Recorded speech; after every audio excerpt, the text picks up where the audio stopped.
Folks joining. Welcome, welcome.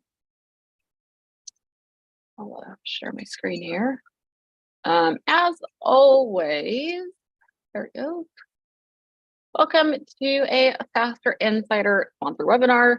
We do these usually every week. We skipped a couple weeks to recover from SaaStr Annual, but we wanted to use this first one back as a bit of a recap, specifically about sponsorships.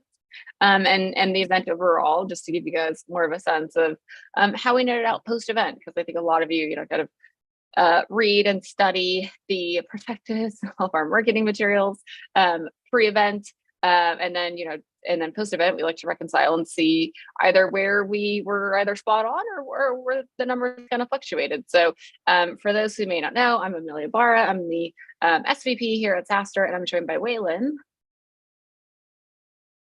Yeah, I'm one of the partnership managers on the team. Nice to meet everyone. Cool. We're going to give everyone just a run through, like I said, of SaaStr Annual 2023. This will not take us a full hour. So hopefully this will be a good recording that you guys will share around afterwards as well. And welcome to those who are joining on the live stream. If you are not a current sponsor, this is still good information to know as well if you're thinking about sponsoring and becoming a partner of SaaStr's. So cool. Let's get into our sponsor recap. So just from a super high level, like post-event overview, just in general, we did host more than 10,000 attendees across 3 days. This was notably the first year we did a Wednesday through Friday configuration, mainly because the week that we did annual was also the week of Labor Day in September. So it was, I think, best to give folks a bit more of a travel day. In that week, we continued our newer tradition of being indoor-outdoor / festival style. Notably, this is the first year we have a zip line. Also the first year where the sponsors were back inside. If you were a returning sponsor or new sponsor, that might have felt maybe more traditional in a sense. But fun fact, if you didn't know, sponsors were traditionally outside. So like they were all in tents and the expo was all outdoors for the last 2 years. Since rebooting our events in 2021, and this is the first time we moved the sponsor halls into the big hangars that we have on site. So I'll share the numbers, but it does seem to be like that was the right move for our both of our sponsors and attendees. It did seem like attendees were able to interact a bit more with sponsors because they weren't as fatigued from being out in the sun all day. And then we do have a number of stages that are still outside and speakers and content. And then we did some newer activations as well that are not on here. We did a Casino Royale for the first time. That was sort of an experiment that, funny enough, worked very well. It is something too where, I'll talk about activations on this presentation, but we do see that sponsors with activation generally get a lot more leads than those without. And the Casino Royale is actually one that we did as an activation for our Diamond and Up sponsors. So if that is sounding enticing, let us know. But yeah, that was actually a partially sponsored activation as well. And something new we tried for this year. 25,000, which is a crazy number, attendee connections were made. This was mostly via Brain Dates and our Brain Date app that I think many of you used, which we'll touch on. There were about 3,200 hours combined between workshops, content, and Brain Dates hosted. So a lot of learning on site. I think what we've seen year over year, specifically for SaaStr, most people come for the content. I think one of our taglines is like, come for the content, stay for the networking. So that kind of held true this year. Lots and lots of hours of content. I know it's sometimes too much content at once. We did live stream it all, or most of it, I should say. So if you missed any of it, it is on the live tab of the SaaStr YouTube page. So you can go there if you missed some content because you were in the booth or doing another piece of content. Lots of really great sessions to catch up on and to learn from. We had maybe the best lineup of speakers we've ever had so far. And some of those are going out across SaaStr.com, YouTube, and the SaaStr podcast. So hopefully you subscribe to our newsletters and we'll get those learnings stripped out to you in the coming weeks. But if you want to do like a binge watch on some of the content and sessions, you can definitely do that on our YouTube channel. We had 289 speakers this year. We always have a goal for being inclusive, and we did have 52% women and 53% less represented. In terms of speakership. So that's really cool. We also had a lot of new voices, which we didn't capture on here. So even though we had what we call fan faves, like we do year over year, so some of the folks that you guys really know and love, and that you continually go to their sessions, like Michael Seibel or Mark Roberge, or the State of the Cloud. Yeah, really, really good ones. Or, David Sachs is a fan fave. Some great ones there that have already gone a little viral on YouTube. We did have a lot of new voices as well. So I think really exciting time. Just in SaaStr, and it's also the first time we did an AI track. So that'll probably stick around for years to come if I had to guess. We had 159 sponsors in total. More than 200 people rode the zip line, which is pretty fun. Hopefully you got a chance to do that. We had attendees come to SaaStr Annual from 100 different countries. And one thing I'll say about that, something we've been looking at in our kind of overall event metrics post-event is, this is specifically geared towards SaaStr Annual as a post-event overview. We internally look at it between all of our events, right? So we did 3 major events this year. We did APAC in the beginning of the year, which was in Singapore. We did Europa, which was in June in London. And then we just did the annual in September in the SF Bay Area. So I think an interesting learning we saw was most attendees actually did not cannibalize our audiences to do multiple events. So most of our audience were actually different between our 3 major events, which is super cool. There's always a subset of super fans that literally went to all 3, which is very fun. I'm like, you get an award. So yeah, super. I'm like, that's a lot of miles they racked up this year. But yeah, most folks are actually different audiences. So something to bear in mind too, like if you're looking at, Europa Annual and other SaaStr events and partnerships things, the audiences are in fact unique to each event. So that's pretty cool. And yeah, we had a really good big party this year with Cheat Codes and Annabelle England. I know a lot of folks gave us some feedback that they didn't really know of Annabelle beforehand. She's totally up and coming, but then like really lift her vibe. Yeah, and got some feedback on the really good tunes that were going on all week at SaaStr. So yeah, we will continue this festival style into 2024. If you had any concerns, that will continue to be part of our core, is this big festival style event. And yeah, we already have a lot of ideas, some of which we'll share today, on how we're going to make it even bigger and better next year, because it will be our 10th SaaStr Annual next year. If you were a sponsor last year, you probably know we also celebrated 10 years of SaaStr.com last year, which might be a little confusing. So last year was 10 years since we started SaaStr. Next year will be the 10th SaaStr Annual. So we're definitely going to go all out for that one, since that's a big milestone. Okay, one thing I wanted to touch was just this audience breakdown. So many of you have probably seen this, maybe ad nauseum for Waylon, because it's in our perspective. But this is our audience breakdown going into SaaStr Annual, just from our core SaaStr attendees. And so I wanted to share where we netted out for this year on any similarities or differences. So I did flip the slide. So across the top, you'll see that actually remained consistent. So oddly enough, I was like, is this right? But it was. These buckets actually remain consistent year over year, which I think is great. We've always had a high audience of CEOs and founders, so that remained at its 34%.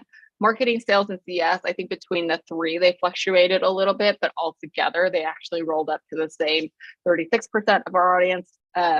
We did remain at 14% CXOs, which I think is fairly strong.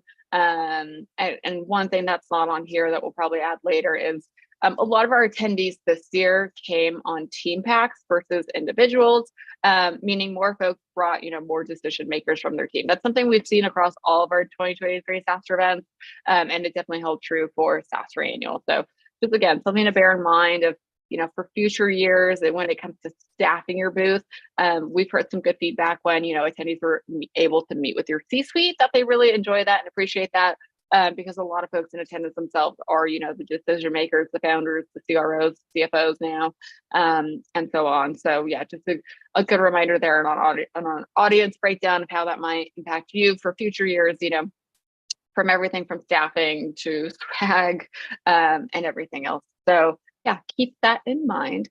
And yeah, we stayed the same percentage for product ops and then investors. So we always have a fair amount of investors.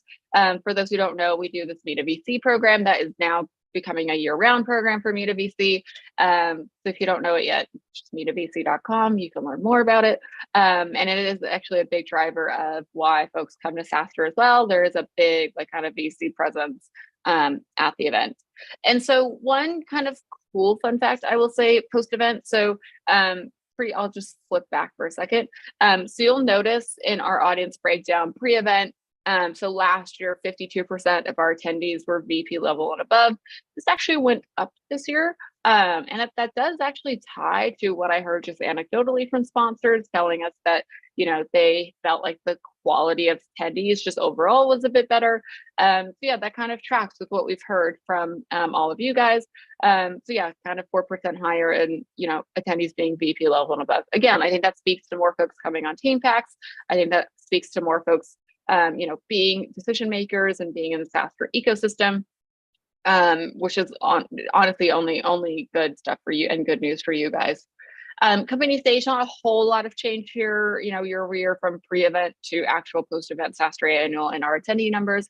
The mid-market percentage grew 2%. That's really the only difference there. And again, kind of on par with what we've seen with our other events throughout the year. So yeah, I think the biggest news there is like our attendees, or the attendee rate of being VP level and above went up slightly. So that's always good news. Okay, a few sponsor highlights. And again, this will not be a full hour webinar, so we're just using this as like a quick recap, if you will, and then we're happy to answer any questions as we go on. So yeah, okay, sponsor highlights. We wanted to put this in as, again, this was something that you may or may not have seen in a prospectus or in some of our know before you go information of like the average number of lead scans you might expect per your level. And then I'll talk a bit about on the next slide of some of the nuances within that. So I think an epic stat we had for this year, and this is actually true, Expensify, who was our biggest sponsor, actually did get the most lead scans of any sponsor. That is obviously really great news for both them and us. We always, you always want as an organizer to have your highest level sponsor be the one with the most leads at the end of the day and the most interactions. So yeah, the award goes to them on having the most lead scans of any sponsors. I know some folks too are always curious about this double-decker booth that Expensify brings. They actually own this booth, so this is something that they travel with because they do that many events. This is the BYOB bring your own booth situation that they bring, and we help them rebuild basically at SaaStr Annual. So just a fun fact there. So yeah, that's a fun stat. Expensify had the most scans, so kudos to them. I know a lot of their team came, and even though they had the biggest booth, it still requires a lot of input to get the number of scans that they got. So huge kudos and congrats to them. And then just on average per level for some of our other, or I guess the rest of our levels here, I should say, the diamonds had on average per level between 650 all the way up to 1700 and above in terms of lead scans. So a really high volume of lead scans for our diamonds. I think that speaks to a lot of them, again, having activations in addition to being, activation sponsors of the Casino Royale. And also we always try and, make sure our diamonds have the best footprint and natural kind of foot traffic during the show. Platinums were at an average of 500 to 1,000 plus leads. Again, we'll talk about activations in a minute of where, that range kind of kicks in. Super gold was between 250 to 500, and then gold the 150 to 300. So a lot of these numbers are super similar to what we were publishing out pre-event. I think the biggest change was maybe the diamonds went up a bit on like the upper end of the range. But yeah, fairly consistent in what we saw last year as well. And then again, a lot of folks have told us anecdotally they feel like the attendance quality has been a bit better this year. So yeah, that's the long and short of it on lead scans. And then I think the most interesting thing we found internally just as a team, and it's maybe not shocking because we kind of theorized this pre-event. I know a lot of you maybe saw some of the activations that were going on during SaaStr Annual. So these are things like the coffee activations, ice cream, juice, what else was there? Boba, chocolate, cookies, popcorn. There was a lot of, they were all food too. Like vendor had like screen printed t-shirts. I actually wear mine a lot. It's like it's very soft and very Halloween. So it's a good spooky season repertoire shirt. So yeah, there were things like that. I know there's like physical giveaways. Not everything was food. So you guys probably saw these sponsor activations throughout the campus. And just from an overall perspective, something we saw was like for lead scans overall from any sponsor, like regardless of level, when we just added everything up, was about 284, which I think tracks again fairly well in what we've had year over year. But the lead scans with an activation on average were almost like they were literally 60% more. So 475 on average there. So it really is helpful to have a sponsor activation. And it's one thing that is super top of mind of us for 2024. And we'll talk about how, we're thinking about it now. But just some, good food for thought. We obviously want to try and maximize these a lot more going forward. So it does have such a huge impact on, the average amount of leads for sponsors with the activation versus without. Two other things that I'll touch on that we did with our sponsors this year. So the first one being, we did these sponsored guest passes. I think the eligibility is something we'll play with for 2024. We had 67 sponsors this year participate. Out of those who were eligible, about 700 folks came on a sponsored guest pass or pass, or however you may call it. So yeah, I think that's incredible numbers. Like last year, I think we granted about 200 of these, so a big year-over-year increase. And I know a lot of folks have brought up to us in their post-event calls that these were super helpful. So yeah, that is something that we will broaden for eligibility and solidify for next year. We really started these customer passes in 2021 because it was our first year back after a gap year. We did it, kind of lightly in 2022 a bit. For the 10-year anniversary. And then this year we did like more of a concerted effort, which is, I think, seen in the results.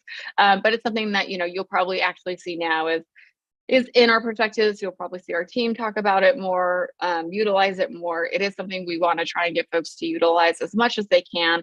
If you were unfamiliar with this program, it did have some specific deadlines to meet in order to get your customers and prospects ticketed. But basically we had like a form that folks could fill out if you had customers or prospects that you wanted to nominate to come to SaaStr Annual. And basically, if they met the criteria, we would help invite them and ticket them to SaaStr on your behalf. But then, the onus was on the sponsors to then meet with these folks on site, et cetera, and take it from there. So I know this is not something that may naturally fall into lots of folks' events ROI. I think a lot of you are gold on lead scans when you go to an event. So sometimes this is something that ends up falling through the cracks. But this is something where, we'll probably double down our efforts for next year to get more folks to do it. Because it is something that, from a CEO's CS perspective is of very high value, to meet your customers and prospects all at once.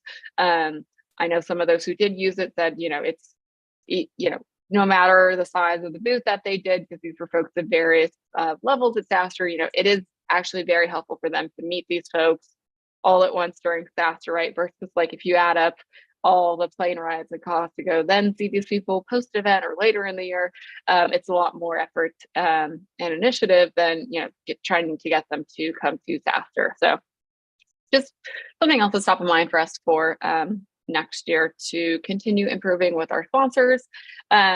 Brain dates is again something else. We do this, kind of year over year. This is our main networking platform.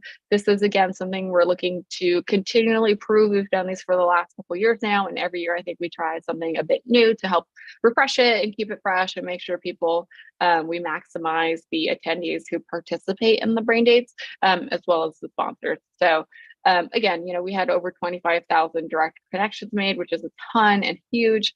I do know this year we launched our brain dates a little bit earlier, so we've seen that was helpful. It was something we did at Europa.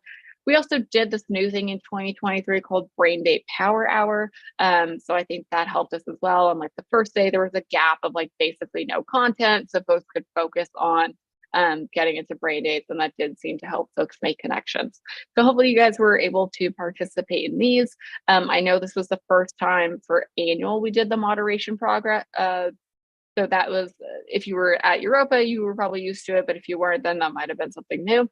But yeah, that is something where we will continue to improve and refine our moderation process, so that, you know, as many sponsors as can use them to network, and do more of them next year. But I know a lot of folks did them for this year. So just to wrap, so we can keep it short today. Next week, I think what we'll do is a full overview of our 2024 kind of like roadmap. Well, actually, maybe not a full, if we're trying to keep it short. Maybe we'll do annual and then Europa. But yeah, so if you have not seen the news yet or the website, SaaStr Annual will in fact be back next year. You probably have seen some of the ticket and attendee announcements. We do a full like year-round cycle for tickets, which is why we've already launched. So yeah, we will be back next year, back in the San Mateo County Event Center. The dates that we're holding right now are the 10th through the 12th. I know this year there were some overlapping conflict between like everything. It felt like everything was all at once between Inbound and SaaStr and Dreamforce, and Disrupt. And, you know, September has become a busy event season. So yeah, hopefully this is a little bit easier for folks, you know, the week after Labor Day, not the week of, which should be helpful. And then we'll go back to our Tuesday through Thursday kind of usual configuration. So I think that will help folks as well, versus the Wednesday through Friday configuration that we had this year. Okay, a couple things top of mind for 2024, and then Waylon and I could just chat through a few incentives for the 2023 folks who were sponsors, which is our last point of business for today. So a few things from me and SaaStr that are top of mind for 2024, specifically for sponsors. Again, this will be our 10th SaaStr Annual. So this is one that, you know, we're going to blow out, make it even bigger and better than ever. And, you know, obviously try and get as many high quality speakers and attendees as we can to help celebrate the 10th one. So yeah, kind of amazing. It's now in its 10th year. I usually find too, just anecdotally, usually like a year 10 event is events kind of explode a little bit or like reach the next threshold of something, because there's some like momentum and like cool, I think just kind of like brand equity once you kind of hit like the 10th year. So you've hit the double digits of existing as an event, which I think is super cool. I'm already thinking of so many artists for the big party to celebrate. So see. Sponsor activations, like I said, now that we know internally that we've run the numbers that those with activations are about 60% more leads than those without. This is something that, you know, we'll work through it both internally and with our vendors to maybe help make eligibility a bit broader and then fulfillment a bit easier. I know this is something where there are quite a bit of rules and regulations to follow between our various vendors and venues and San Mateo County and all that fun stuff. So yeah, that is something we'll try and as much as we can either simplify or help do more on this side, so that we can have more activations for next year. Brain dates, again, this is something where this is our first year moderating, so it's something we want to continually improve, especially for sponsors. I think attendees had a higher NPS on brain dates this year because it was moderated, so they felt like they had more high quality meetings. So now we've got to, you know, nail that for the sponsor side of brain date participations. You know, we will plan to keep the sponsor halls inside. It was kind of a you know, experiment moving them back inside this year and putting them in 2 hangars versus like 1 area. But actually it worked really well. And you could see in the averages between our levels going up a bit, that I actually think it was better for our sponsors. And again, it encouraged attendees to keep going back to those sponsor halls the way that we do these events, right? We won't change that of like lunches in there, there's content in there, there's brain dates in there, there's co-working in there. We're always going to keep that core to us so that, you know, people have a reason to be in there and that they can't just search by it. And then, you know, obviously the quality and quantity of attendees is always top of mind for us, and will remain top of mind for 2024. And then, yeah, like I said, we know the dates are a different week in September, as well as a different configuration of days. Tuesday through Thursdays are like core dates that we usually try and go for. As we see, it works a little bit better for our audience, just from a pure, like how many attendees per day perspective there. So last thing we'll touch on, and Waylon can help me out here. is, for those who are sponsors of the SaaStr Annual 2023, we do have a number of early renewal incentives if you sign by Halloween. Fun fact, we picked Halloween because it's my birthday. I don't even know if Waylon knows if that's why we picked Halloween, but that's why we picked Halloween. And yeah, so there's a number of incentives. I know the first one is locking in your pricing, right, Waylon? Yeah. So the big two that people might be aware of are locking in your 2023 pricing. We have seen significant increases in our costs, most of the suppliers that we work to pull off the event. So that does lead to some price pressure, but we will lock in anybody who signs by October 31st with their 2023 rate. And the other big one is booth selection. We do everything we can to optimize the floor plan so that sponsors really are the core of the event. You're the ones that make it all possible. But inevitably, there are some differences in terms of what areas get more traffic. Yeah. So booth selection is just a huge thing to get in early and be able to determine where you think the most traffic is going to be. So those are the two big ones. And then the next are, and this is new for us, options to get in front of the SaaStr community throughout the rest of the year. So it might be something that you want to promote. It might be 3 or 4 months after SaaStr. You might have a new product launch. You might have something going on that you want the world to know about. We've got a lot of different media options for you to get that message out there. So ads in the newsletter, podcast, our workshop Wednesdays, for anybody who doesn't go to those, they're really fantastic. But basically opportunities to get in front of our audience throughout the year, included just for renewing by that October 31st date. So some pretty exciting stuff. Yeah, great point. I think too, some of the feedback we've gotten from sponsors is, kind of rolled up to 3 things, which is why we rolled out these early renewal incentives. One, obviously getting that first right of refusal, so locking your 2023 pricing, so you're not impacted by any of the inflation that might be happening out there. And then, yeah, booth selection. I think booth selection was maybe more prevalent this year than it has been in previous years, with us moving these sponsor halls back indoors as they were. I think the last time they were inside was like 2019. So it's been a while. And that was a different venue. So I think, for folks, we saw what we always kind of tend to see, folks gravitate towards those end caps when they get to pick first. And that is something that does affect the number of leads. That's why there's a range, right, on those levels that I showed previously. Some of those end caps typically perform higher than the average per level. So yeah, that is something where, if you really liked your booth, I know some folks were like, I really loved the booth that I got, and it's because I re-signed early.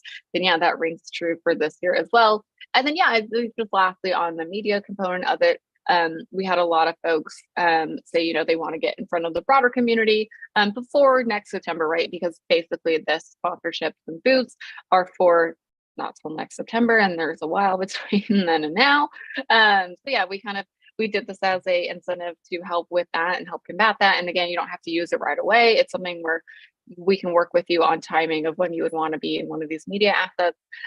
So if you need some extra Q4 leads, cool. If you need to use it in Q1, you can maybe start the year off stronger. It's a little bit more flexible so that you're not waiting, a full kind of year's run before you get back in front of the SaaStr community. So then the last thing we'll just leave off on, and again, more on these 2 things in the weeks to come. If you've not seen it yet, these are our 2 major events that are announced so far for next year. So SaaStr Europa will be back June 4th and 5th. We're going back to London at the Tobacco Dock. So if you were there this year, this is actually the same venue we were at this year. It is indoor outdoor, so it's got, similar vibes to how we do SaaStr Annual. And then SaaStr Annual is obviously our big mecca of SaaS festivals, if you will. Again, back in September in the Bay Area. So hopefully, since we're right at the 30-minute mark, hopefully this is a helpful recap for all of you. We will be sharing the slides, and then I'm actually going to write this up as just like a little recap, so it's a little bit easier to digest if you didn't have time to join, or if you want team members, or you want to send it to your boss or whatever. If you beat the average leads, that's cool.